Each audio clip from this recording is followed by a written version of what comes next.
In 1967, I was a 20-year-old student at the United States Merchant Marine Academy in Kings Point, New York. And in 1967, I was standing right on this road here, hitchhiking all the way to Montreal, Canada, to Expo 67, the World's Fair on the Future. But I was going to see one person in particular. It was the geodesic dome, the U.S. Pavilion in 1967, designed by a man named Dr. R. Buckminster Fuller. It was a different time, and that was me in 1967, on my way to meet the man who could see the future.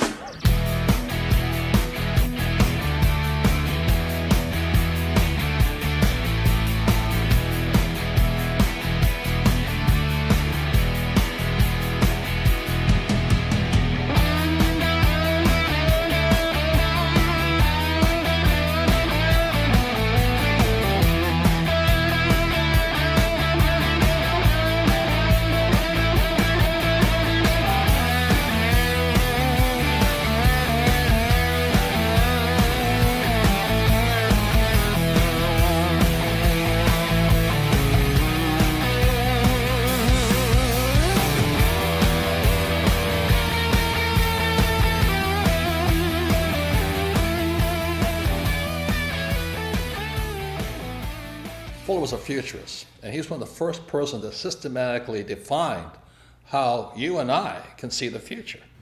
So that really intrigued me, because if I could see the future, I could see the future of stock markets, bond markets, real estate markets, and all that. And so I had a very small reason to want to be a futurist. It's all about greed to make money.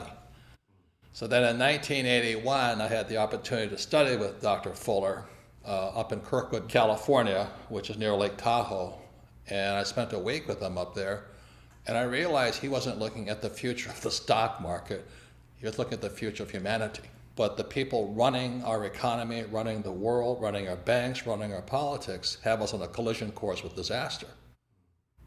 So I went, and once I could see the future, I knew I had to make changes.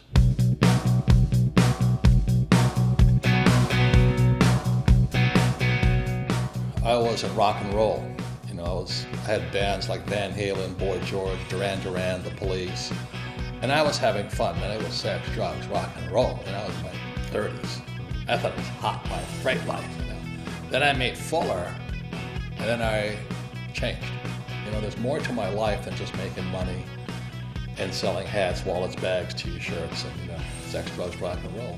And so after 1981, I started studying with him more earnestly. I studied his books more, especially his book, Critical Path. I started applying with Fuller's teachings how to predict the future to the markets, because that's my interest. That's my Rich Dad and Bucky Fuller, that's where they come in line. They say the same thing. The markets are manipulated.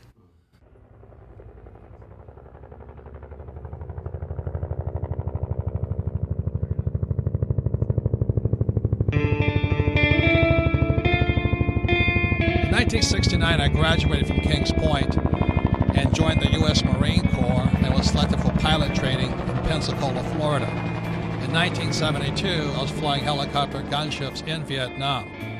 Also in 1972, my rich dad sent me a letter saying that President Nixon took the dollar off the gold standard in 1971. He said, "Be careful, the world was about to change." So in 1971, was when our wealth began to be stolen.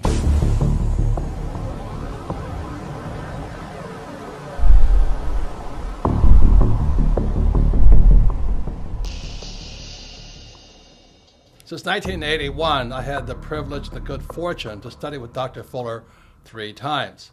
And then when he passed away on July 1st, 1983, I really felt a complete loss. Yet a responsibility to pass on the knowledge and wisdom he had taught me in my class. So after 1983, I began to make predictions. And making predictions is very risky because you sound like an idiot. And in many ways, I sounded like Chicken Little saying, the sky is falling, the sky is falling, the sky is falling. And if you look at what's happening in the world economy today, for millions of people, the sky is falling. So in 2002, I published this book here called Rich Dad's Prophecy. Again, it was 2002, and what this book predicted was the giant crash coming in 2016. So 14 years ahead of schedule, I was making this prediction. But I also made one intermediate prediction behind that, was that there would be a secondary crash before the giant crash of 2016. So this is me on CNN with Wolf Blitzer, looking like a complete idiot, making a prediction on the coming crash. If people start pulling out of the markets in their 50s, in their early 60s, and not having that sort of exposure, we are never going to get to a point where our money lasts as long as we need it to. We need to be participants in this system into our 70s and into our 80s, and then we need a plan for withdrawing those assets, just like we needed a plan for putting those assets in. Yes, and you're putting those assets into those investment bankers that are in financial trouble today. And all I'm saying is, aren't these guys supposed to be the smartest guys on earth? And shouldn't we be careful who we take financial advice from, including the four of us on this panel? Yeah, absolutely. Absolutely. And that's what I'm saying. There's a lot of bad advice But Robert, out there. you're really that worried about Goldman Sachs and Lehman Brothers? Yes. I'm afraid the Federal Reserve will eventually or come close to bailing them out. That's what I'm concerned about. And that young lady who says the taxpayers are not in trouble, who's going to pay for that bailout again as the taxpayer? Lehman Brothers says it plans to file for Chapter 11 bankruptcy protection. The collapse of Lehman Brothers. Lehman Brothers collapsed. Hundreds of bailed out banks are still struggling to repay taxpayers. Way back in 1997, I published this book, Rich Dad, Poor Dad. And in Rich Dad, Poor Dad, I said three things that got me in a lot of trouble. One was that the rich don't work for money. Number two is your house is not an asset. And number three, savers would be losers. So that was in 1997. And look at what happened in 2007. The real estate market crashed. The government started printing money called quantitative easing, and savers became losers. It's no secret that the California housing bubble has popped with hardships spread wide. Real estate expert Robert Kiyosaki predicted all of this would happen back in 2005, but most people didn't listen. It's the biggest financial bubble in the history of the world. Hoping this wasn't inevitable, but we have had a big jump in foreclosure filings. Let me tell you a little about this. There are 650,000 homes in the United States in foreclosure right now. U.S. foreclosure activity jumped 81% in 2008. With 10 million people lost their homes to foreclosure and were forced out onto the streets. And to this day, millions of people are still underwater. They owe more on their house than their house is worth. You want to know what real estate's going to do? Look at jobs. Right. We still have a bad job situation, so Right. it's still a bad real estate situation. Right. Real estate is only as valuable as there's jobs. What made you write Conspiracy of the Rich? It goes back to why don't we have financial education in our schools? Question: was the financial crisis a creation of a wicked conspiracy?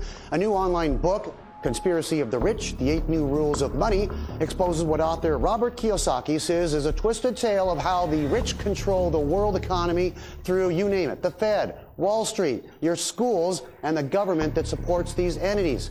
Robert Kiyosaki is the author of the best-selling Rich Dad, Poor Dad series. His first book in the series has held a top spot on the New York Times bestseller list for 6 years running. And he joins us on the program today. Hello, Robert. What is this conspiracy theory? You mean it's a few people at the top handling all of us like puppets on a string? Say it isn't so. Well, I wish it wasn't so, but I've been a student of this crisis since around 1983, and I could see it coming back in 1983. People that are following the old rules, such as work hard, save money, get out of debt, live below your means, and invest in a well-diversified portfolio of mutual funds, you're getting wiped out.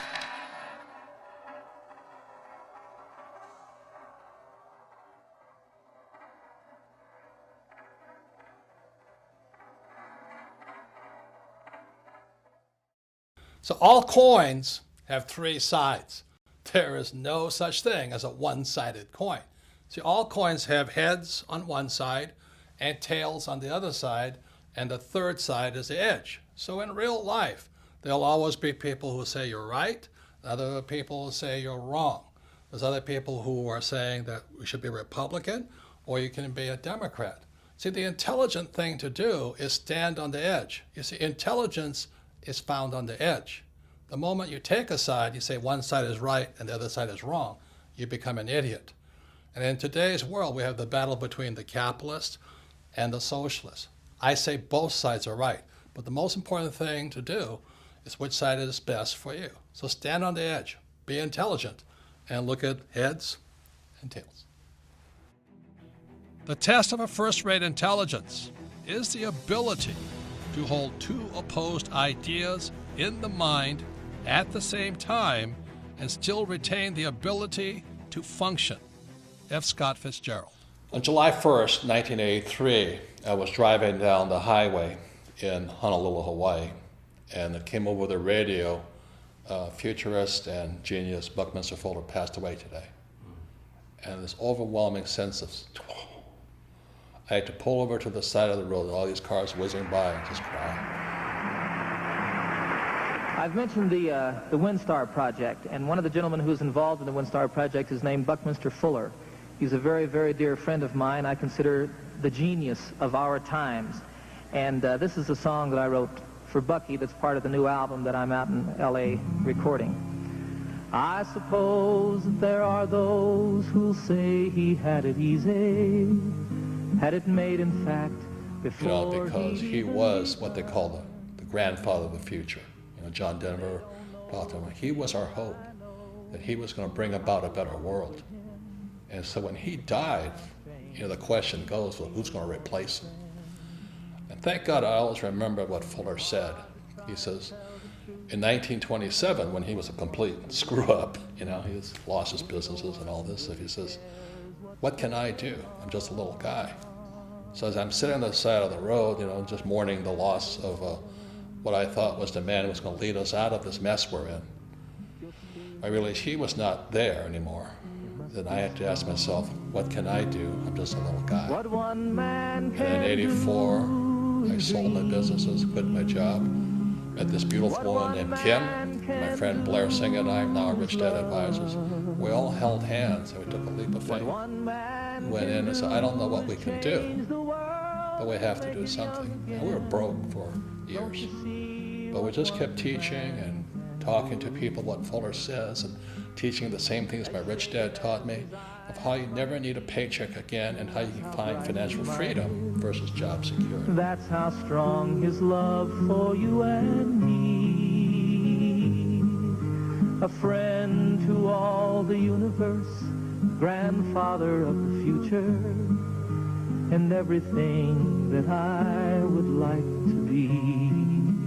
In 1983, after Fuller passed away, and I read his book, Grunch of Giants, Grunch standing for Gross Universal Cash Heist, I understood what both men were saying.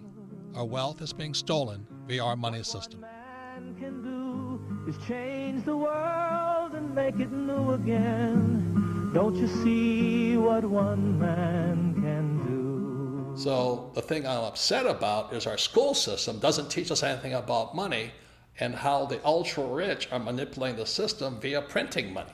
They're ripping us off for our money system. So that's why, as I said, there's three sides to a coin. You have to decide which side you're on. You want to be on the poor and middle class side? Knock yourself out, have a good time. Work hard, pay taxes, and lose money. I want it to be on this side of the coin. The riskier side is the poor and middle class, because the state of the economy today, they're going to keep printing. We cannot survive this thing. The central banks will just keep printing money. And that's good for me because I'm going to make more money, but every time you print money, the poor and middle class get poorer. So that's why I wrote Second Chance. You have to decide where you want to be, I made my decision years ago. I don't want to be on the poor and middle class side. I want to be on the rich side. But I also found the social responsibility to let everybody know the whole picture.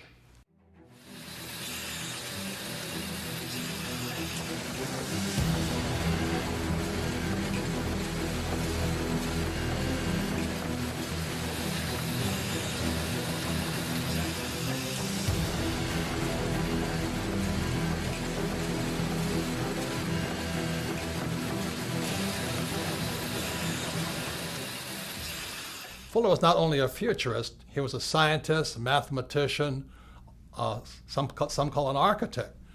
He was asked to leave Harvard not once, but twice, so he never really finished school. He was a genius, but he was hard to define simply because he was a genius at so many different subjects. In 1983, after reading his book, Grunch of Giants, posthumously, after he had passed away, I was surprised because Grunch of Giants was not about math, science, it was about the economy. It was about the future of the economy. And that's when I realized Bucky Fuller and my rich dad, who was my best friend's father, had been saying the same things for years. After reading Grunch of Giants, which stands for Gross Universal Cash Heist, how we're being ripped off by the very thing we work for, money, I began doing my own research on what both men had been saying. See, up to then, I was a proverbial C- student. I only studied just to take a test. I only studied what I was told to study. I take the test and forget about it. But after reading Grunch of Giants and hearing what Bucky said about the future and the economy and what my rich dad had been telling me for years, I became a student for the very first time. I went all the way back, not just taking their word for it, but finding out my own answers. I wrote Second Chance because there's a lot of confusion about this global economic crisis. You know, one side of the coin, especially the politicians, say, hey, don't worry, everything's fine, the economy's coming back. On the other side of the coin, there's people who say, we're on the eve of destruction. You know, buy guns, store food, buy gold, and go into hiding. And on one side of the coin, the socialists say, we need more entitlement programs. We need to take care of people. And capitalists say, if we keep giving people money, we're all going to go broke. And today, finally, everybody knows America is deeply in debt. We all know the U.S. is in debt, and this is the chart of the national debt of the United States, somewhere over 17 trillion. And for some people, that's scary, but what's coming up next, to me, is terrifying. Our leaders have shut down the U.S. government and continually threaten to shut down the U.S. government because America is broke. We're out of money. And all this does is scare people and confuse people. People do not know what to do. And so that's why I wrote Second Chance. I wrote Second Chance as simply as possible. You know that principle, KISS? Keep it super simple. So Second Chance is written very, very simply. There's another saying that goes, you know, a picture is worth 1,000 words. So instead of using a lot of economic terms and financial terms that confuse people, I did my best to use the simplest charts possible, charts and graphs, so you can look at it. Just look at the pictures and you come to your own conclusion. Which way is this economy going? Are we going up or are we going to go down? I left it up to you to decide whether things are good or bad. The great thing about Second Chance and all the pictures in it, a 10-year-old child can look at the pictures. If they do nothing else, just look at the pictures and they go, oh my God, is that what's going on? And then you as a family, hopefully one of you has read the book, can discuss further what the charts and graphs mean. The following are examples of some of the charts you'll find in Second Chance. Remember, a picture is worth 1,000 words. So this first graph is a picture of the purchasing power of the US dollar. You know, people say there's inflation. There really isn't inflation. What's really happening is the purchasing power of the dollar is going down. This makes life harder and harder on those who work for money. So in other words, the US dollar is worth less and less and less. The more the government prints money, the more worthless the US dollar becomes. The government says they won the war on poverty. Well, this chart says differently. Because the US is printing money, what you find out is harder and harder for the poor and lower middle class to earn what's called a living wage. In other words, they can't afford to live. They can't afford a house, they can't afford food, they can't afford transportation. And what this chart shows here is the increased use of food stamps. So while our government says poverty is going down, the reality is that use of food stamps is going up. This means the average American cannot afford to live. And add to this, high-income jobs are being outsourced to countries like China and Pakistan and India. So this is another reason For this next chart here, you'll see that the middle class in America is not growing. What this chart shows you is the middle class is shrinking. So to keep up with these global changes, millions, young as well as old, are going back to school for retraining, hoping to find that high-paying job. Unfortunately, these two charts tell a different story.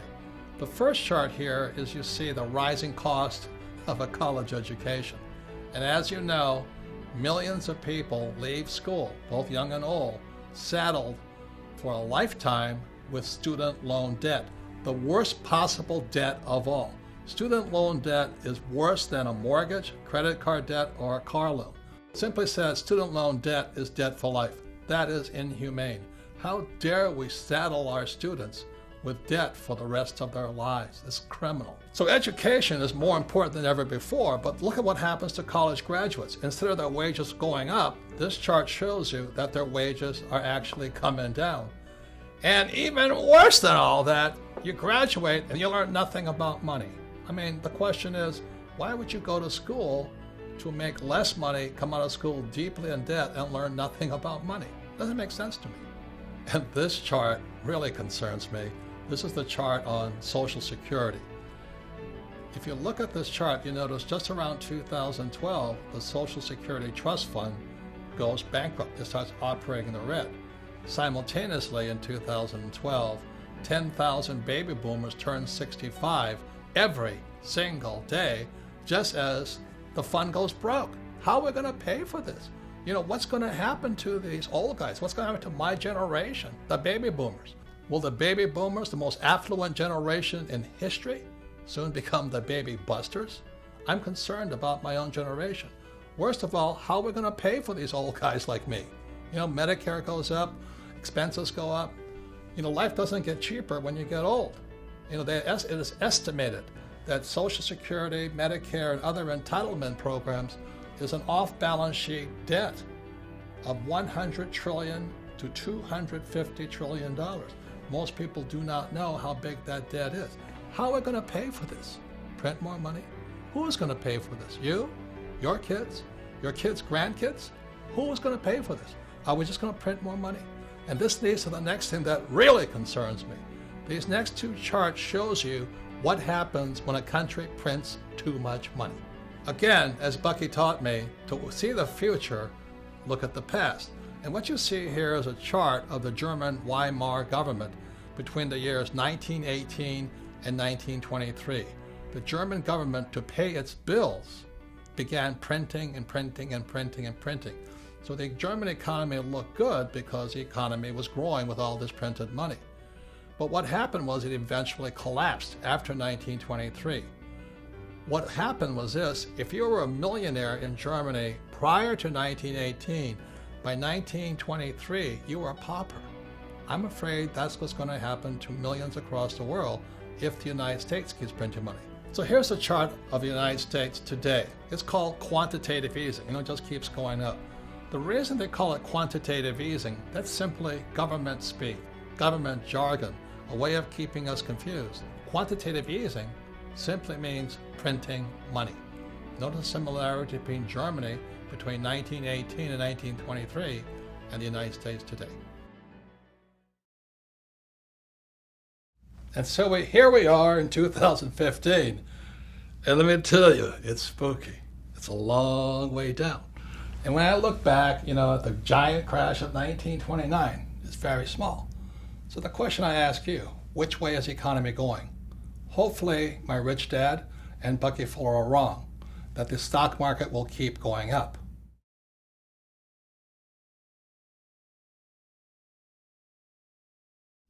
Looking for a savior, the German people elected Adolf Hitler Chancellor of all Germany in 1933. After taking control of Germany, Hitler is quoted as saying, "What luck for the rulers when men do not think." Same thing is going on in America today. That's why there's no financial education in our school, and that's why our government can get away with what it's doing. I see similarities between then and now. Do you? And that's why I wrote Second Chance, because it's time we start to think.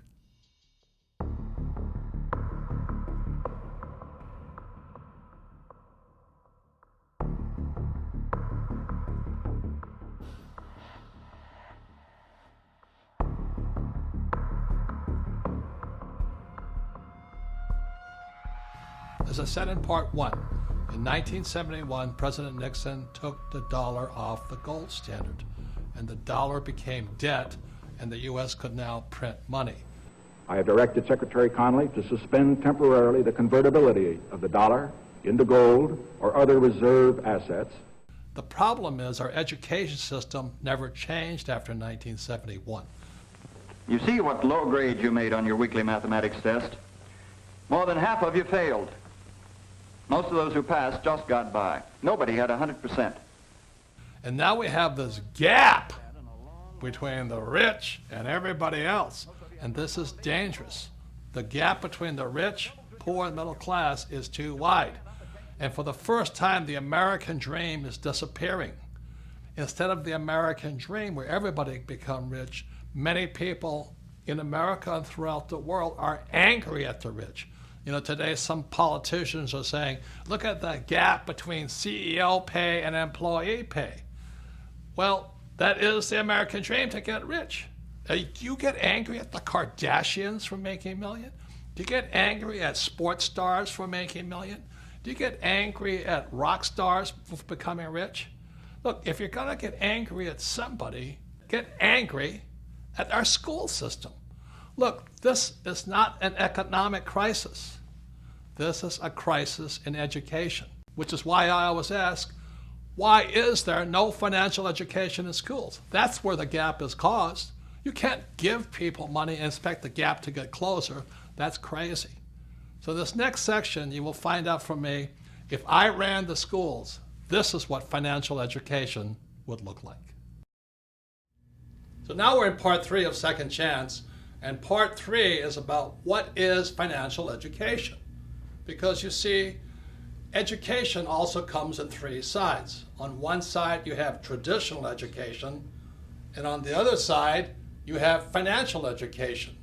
And our job is to stand on the edge and figure out what's best for you and me. I mean, what are you going to do about the financial crisis? Are you going back to traditional education, or is your second chance found in financial education?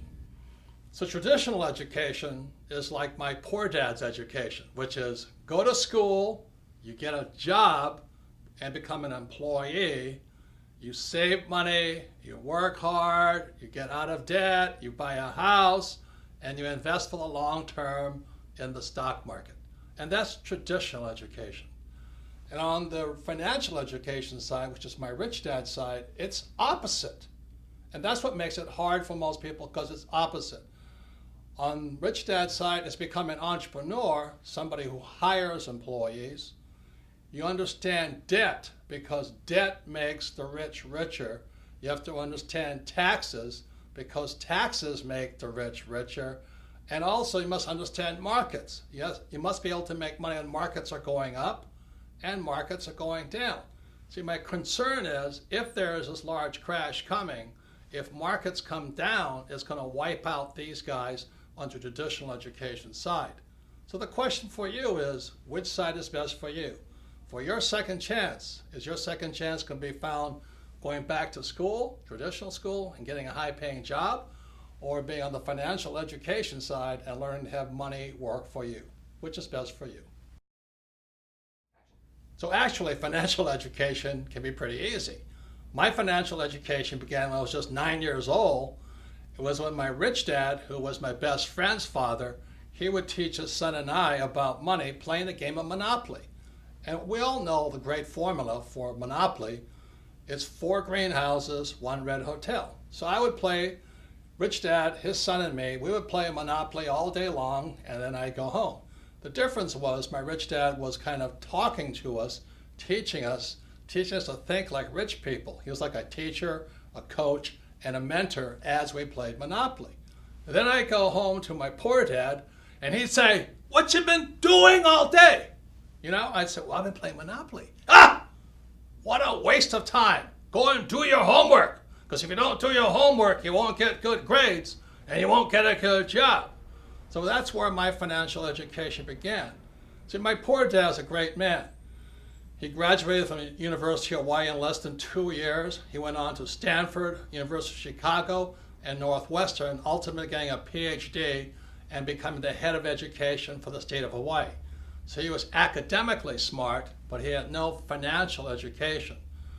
On my rich dad side, my rich dad never finished school, but he understood how to play the game of Monopoly. So he taught his son and me, starting at age 9, and we played that game probably 1,000 times over the years. We played it until I was in my 30s with Rich Dad. And today, what I do, and my wife does, is we play Monopoly in real life. So this is my question to you. For your second chance, is it time for you to start playing Monopoly in real life?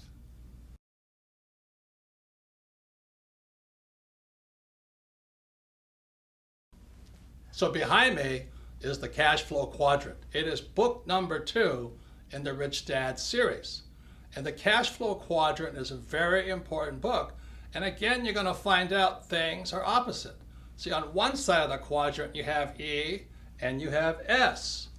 This is my poor dad side. E stands for employee. S stands for self-employed, small business, specialty, a specialist, or a star, like a movie star or golf pro. So we have E's and S's on one side, and on my rich dad side, you have B's, which stands for big business. These are the guys like Henry Ford, Mark Zuckerberg, Steve Jobs, Bill Gates. And I stands for investor, but just not any investor. This stands for professional investor. See, most people who invest on the E and the S side, they invest in 401ks, they invest in IRAs and Roth IRAs. These guys are passive investors. When we talk about investor, we're talking about proactive, professional investors. So on this side is my poor dad side, E's and S's, and on this side are B's and I's, and this is my rich dad. So when I was a young man, I had to decide which side was best for me, E or S, B or I.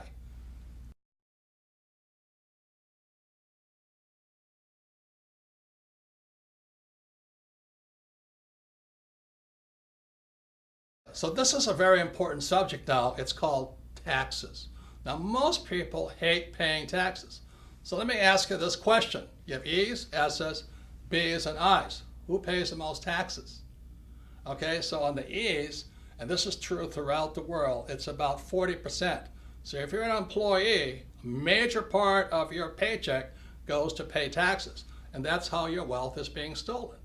If you're an S, which is self-employed, movie star, or a specialist like an accountant, attorney, or a doctor, you pay 60% and higher. So the E's and S's pay the highest taxes possible, and these are the people who went to school and they're told to work hard for money. On the B and I side, which is the rich, the B's pay 20% in taxes. They pay much less, and the I's, the professional investor, pays as little as 0% in taxes. So some of you are saying this is not fair. And I can understand that because most people are on this side looking at this side. But let me just say this to you. Tax laws are fair. You see, tax laws don't care if you're rich or poor. You can be rich or poor and still pay 0 taxes. You can be rich or poor and pay 20% in taxes. See, what is not fair is the lack of financial education in our schools. So these people on this side have no idea how these guys are making a much more money and paying a lot less in taxes. So let me just say this. For those of you who have read Rich Dad, Poor Dad, or if you haven't, look at Rich Dad, Poor Dad one more time. Lesson number 1 from my rich dad was this: the rich do not work for money. See, these guys here on the E and the S side, they work very hard for money, and they pay the highest taxes. What Rich Dad said on the B side, you should have people work for you, so you pay less taxes. And the I side, your money works hard for you. Other people's money works hard for you, so that's why you pay less in taxes. And that's what financial education should include. You must know the difference between why some people pay a lot of taxes and why others pay very little.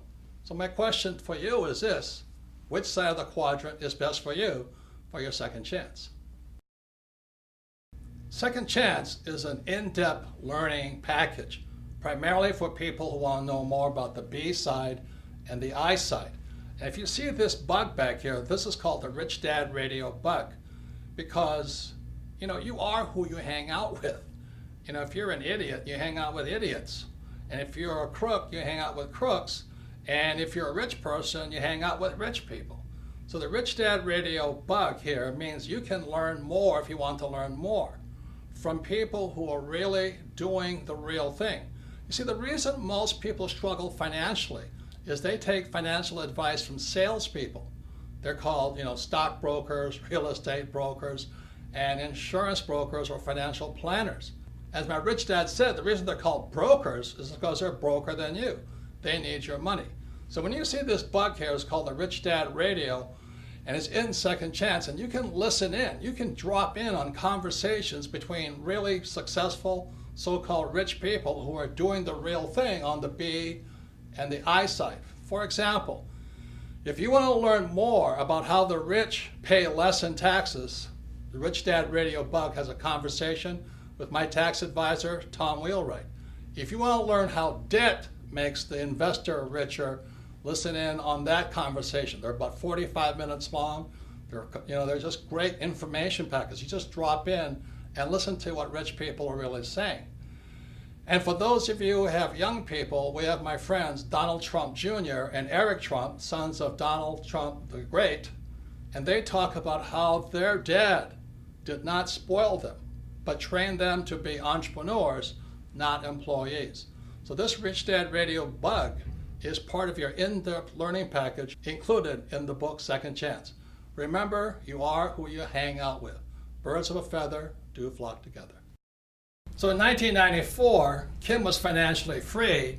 She was only 37 years old, and I was 47 years old. So people kept asking us, how did you guys do it? And so we told them we just played Monopoly in real life, but that didn't satisfy them. So by 1996, Kim and I developed the cash flow board game, as you see behind here. And many people say the cash flow board game is Monopoly on steroids. As I said, my financial education began when I was 9, playing Monopoly with my rich dad. So let me give you some of the opposites that found on the cash flow board game. This is one big opposite. In the middle of the game, you see this thing called the rat race? That's where most E's and S's wind up. They go to school, they get a job, or they become a doctor or a lawyer, and they wind up in that rat race, working really hard, paying a lot of taxes, giving their money to the government, giving the money to Wall Street via their 401k or IRA, and they just spin that little rat race. But that's not what the rich do. So those on the B and the I side, they invest in what's called the fast track. Again, everything is opposite. You can either run your life inside the little rat race, or you can be a B and the I on the fast track. Everything is opposite. There are a number of other things that make the cash flow board game Monopoly on steroids. One big reason is cash flow is the only game that encourages you to use debt to become rich. Now I know some of you are going, oh, I'm so afraid of debt. And you should be, because you have to learn how to use it. Debt is dangerous if not well used. So cash flow actually encourages you to use debt, but this is the best thing. You use debt with play money. If you make a mistake, it's only play money. Try doing that in real life. You make a bad mistake with debt, and you're wiped out.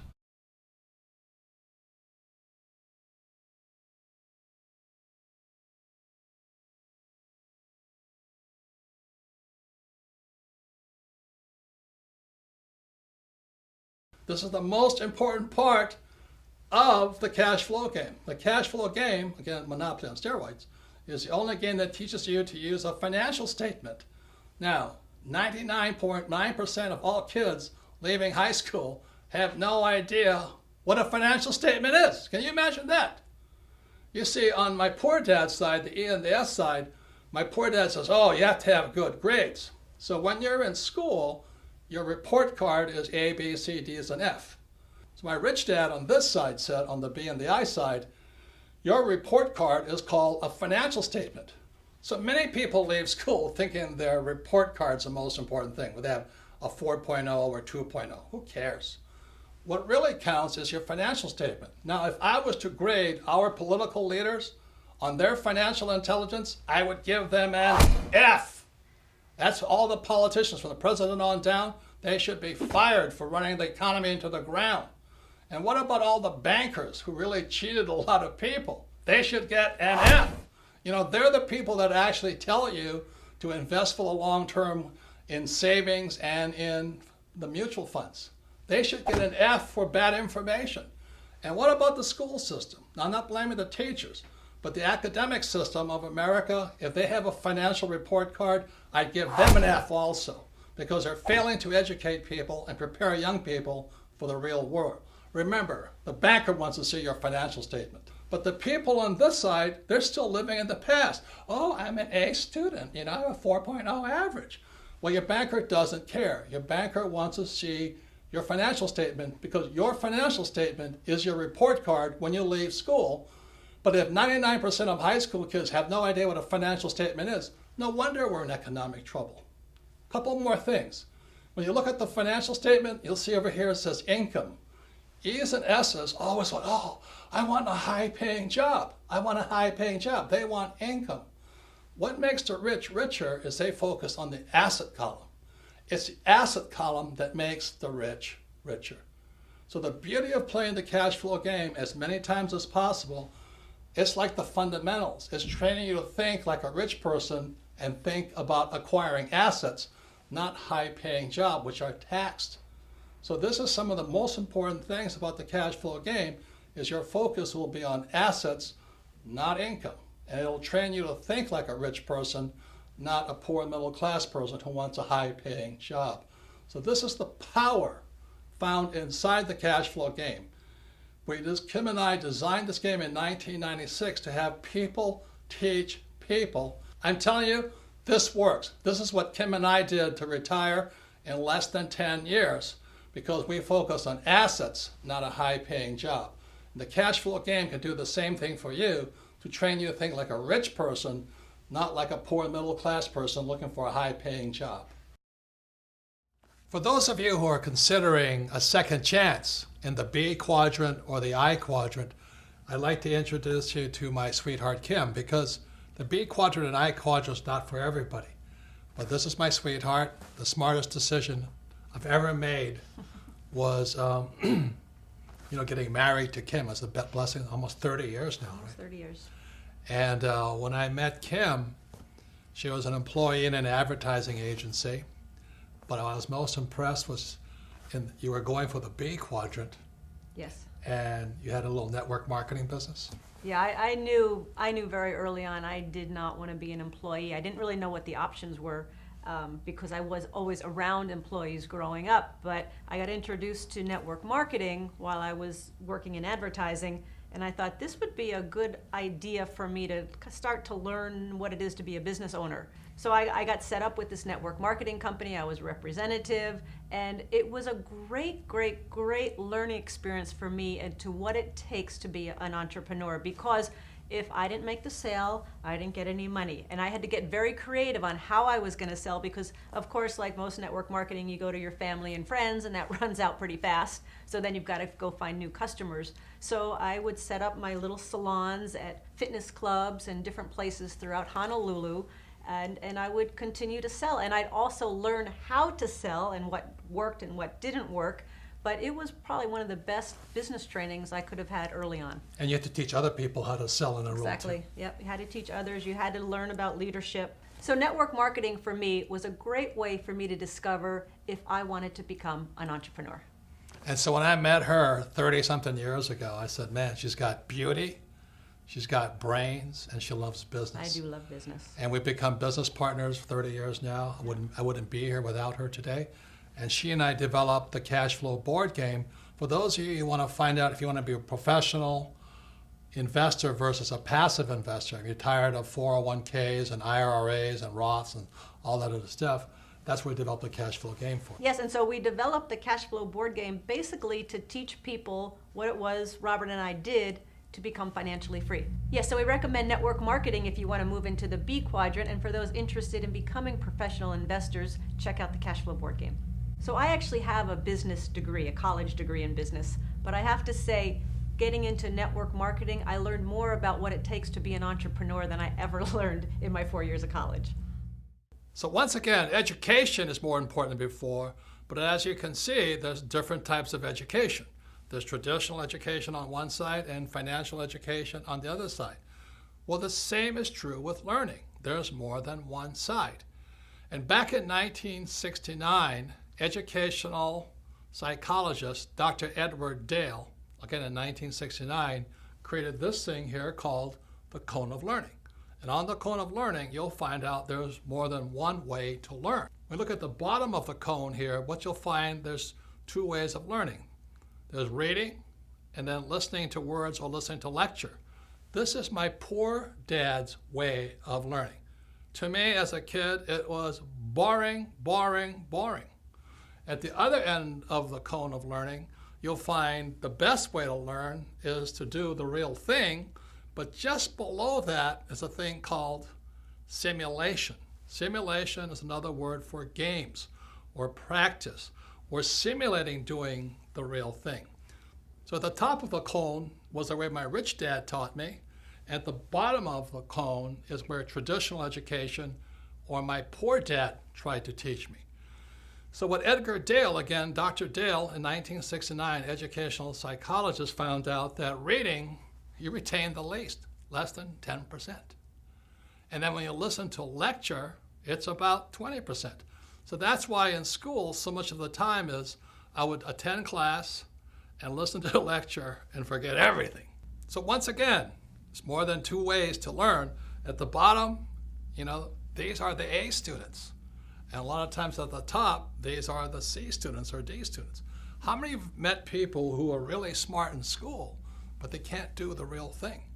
And that's one of the problems I had with traditional education.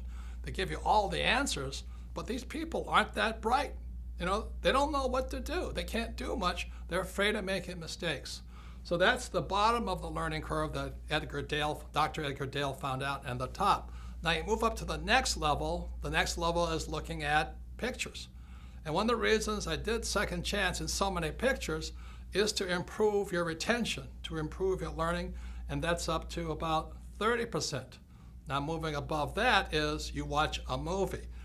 And this movie called The Man Who Could Predict the Future is, again, we did it just to increase your retention, so you remember more and forget less.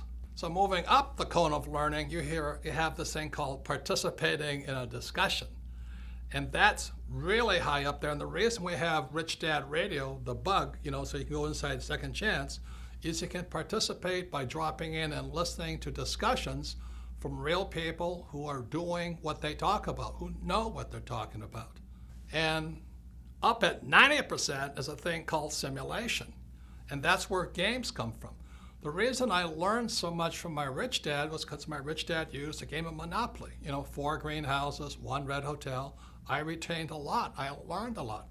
And then rich dad would coach me and talk to me and educate me about how to do the real thing. So that I hear many people saying, oh, it's so risky. What you do is so risky. Oftentimes, those are the people who, like my poor dad, they did well in school, a lot of times A students, many times accountants and attorneys and doctors, but they've only learned how to learn from reading and from lecture. And when it comes up to this level here, which is practice in the simulation, playing the game, and then doing the real thing, then they say it's risky. And it is risky if you've been taught not to simulate, not to practice. You see, the way we as humans are designed to learn is by making mistakes. For example, a baby learns to walk by standing up, falling down, standing up, falling down. Then after they learn how to walk, then they learn to run. Then they get on a bicycle, and again, they fall off, stand up, fall off, and then they learn how to ride. But our school system, especially down at the base level here, the reading and lecture, is if you make a mistake, they punish you. They always punish you for making a mistake. That's why so many of these really smart people can't do anything, because this is what Edgar Dale is talking about. It's simulation and then doing the real thing. So what I suggest is you read this book, listen to some of the lectures, watch this video in entirety, discuss it, participate in it, listen to what the experts are saying, and then you may want to play either Monopoly or the game Cash Flow and play it and play it and play it again until it sinks into your head. and then you do the real thing. That's what I suggest. But if you're afraid of making mistakes, which is what these people like my poor dad are, what if I make a mistake? If I make a mistake, I'm stupid, I'm stupid. Well, that's what's wrong with the school system. That's what's wrong with traditional education. They punish you for making mistakes. Now you look at it this way, I love flight school. I love learning to be a pilot and getting ready to go to Vietnam. The reason I like flight school at Pensacola, Florida and Camp Pendleton, California was because we simulated in preparation to doing the real thing. So this is what flight school looked like. We'd go to school in the morning, we'd listen to real instructors lecture us, then we'd fly in the afternoon. So study in the morning, fly in the afternoon, and then we did the real thing in Vietnam. Now, one of the things we practiced was crashing. It seems strange to people, but we as Marine pilots practice crashing, practice emergency, crashing, emergency, emergency, emergency. So when the real thing happened, when I was in Vietnam, I went down 3 times, and this is what a picture of a helicopter gunship looks like going into the water. When it happened, it was frightening, but we knew what to do. We were not killed because the Marine Corps and Navy flight school teaches us to practice, practice, practice, crashing, crashing, crashing. And that's what you'll learn in Monopoly or the cash flow game by listening to our coaches or listening to the radio show or listening to real instructors who are doing the real thing. Then you're ready to do the real thing. So is investing risky? Is starting your own business risky? Yes. But what is worse is by just knowing the answers and reading books and not knowing how to do the real thing. So the purpose of Rich Dad was we want you to simulate, practice, and learn. You know, today I'm reading constantly, and I'm going to classes constantly, and I'm also practicing, making my mistakes, learning from my mistakes, and doing the real thing. That's the way humans are designed to learn. The trouble is our government and our economy and many of our businesses are run by people who only know how to read and only learn by lecture. And that's why we're in severe financial trouble today. So once again, education has more than one side. It is important you read, but as well as you practice and do the real thing, because that's where real learning takes place. As a set of pictures worth 1,000 words, I did my best to keep it super simple so you can decide what's best for you. You see, we're all different. You know, what I do with my money is different than what you should do. For example, because I have financial education, I don't save money. I love debt. I use debt.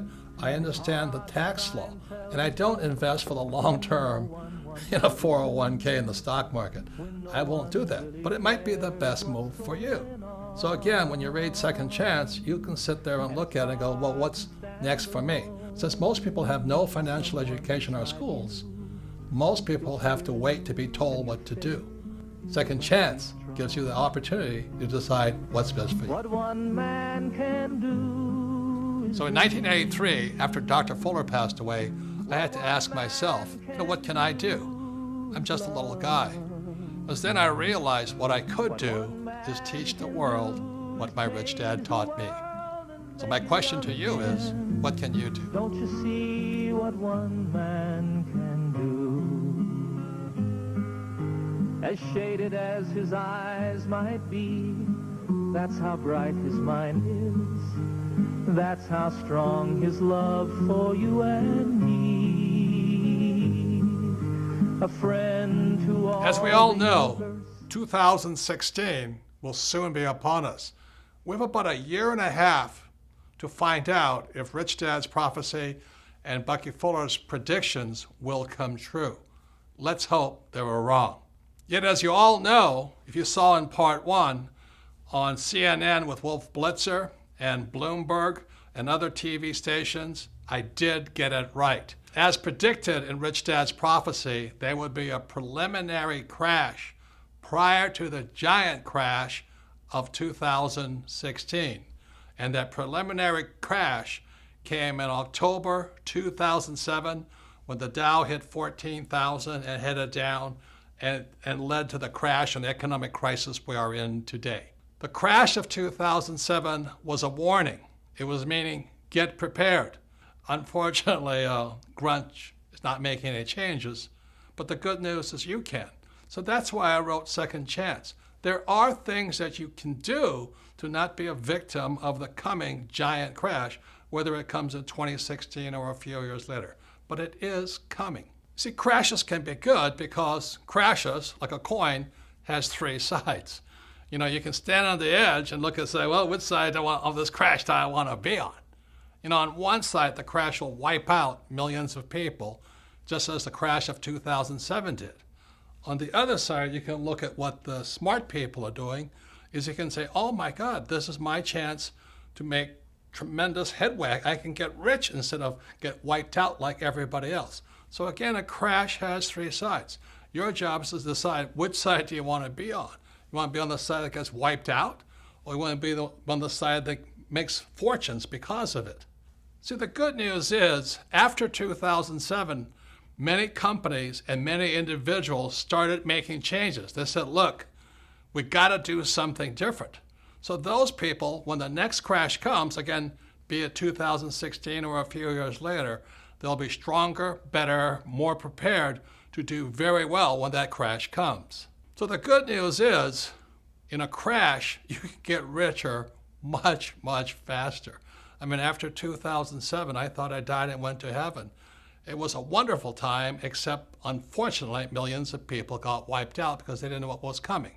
So remember this, it's really a good time in a crash because when things come down, you actually can get rich faster if you know what you're doing. For example, and let's say this doesn't happen, let's say the US dollar crashes, it goes down. Well, on the other side of it, if you're in precious metals like gold and silver, you can get rich really quickly.